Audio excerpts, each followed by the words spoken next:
31 जुलाई 1959 ये वो दिन था जब पंडित जवाहरलाल नेहरू की सरकार ने केरल की चुनी हुई कम्युनिस्ट सरकार को बर्खास्त कर दिया था।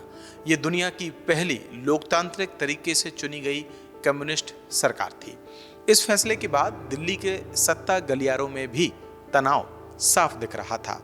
प्रधानमंत्री नेहरू चिंतित थे, उनके दामाद फिरोज गांधी नाराज थे और इंदिरा गांधी आक्रामक रुख में थीं। कहा जाता है कि फिरोज गांधी ने तो इंदिरा को इस फैसले के लिए जिम्मेदार ठहराते हुए फासिस्ट तक कह दिया था। इतनी उथल पुथल और विरोध के बावजूद केरल आज भी एक ऐसा राज्य है जहां वामपंथी राजनीति जिंदा ही नहीं बल्कि मजबूत भी है।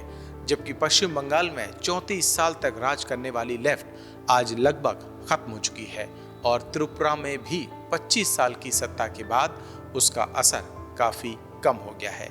केरल की कहानी 1956 से शुरू होती है, जब त्रावणकोर, कोचीन और मालाबार को मिलाकर नया राज्य बनाया गया।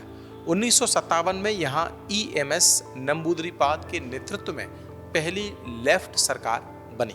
सत्ता में आते ही उन्होंने भूमि सुधार और शिक्षा सुधार जैसे बड़े फैसले लिए। जमीन के कानूनों ने गरीबों को मालिक बनाया, जबकि शिक्षा सुधार ने एक जागरूक समाज तैयार किया।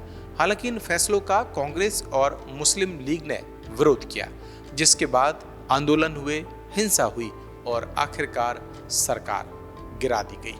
लेकिन लेफ्ट यही नहीं रुका। 1967 में उसने फिर वापसी की और उसके बाद से केरल में लेफ्ट और कांग्रेस गठबंधन के बीच सत्ता का संतुलन बना रहा। यही बारी बारी से सरकार बदलने का सिस्टम केरल की राजनीति की खास पहचान बन गया। अब सवाल यह है कि आखिर लेफ्ट सिर्फ केरल में ही क्यों टिका रहा? इसके पीछे 5 बड़ी वजहें मानी जाती हैं।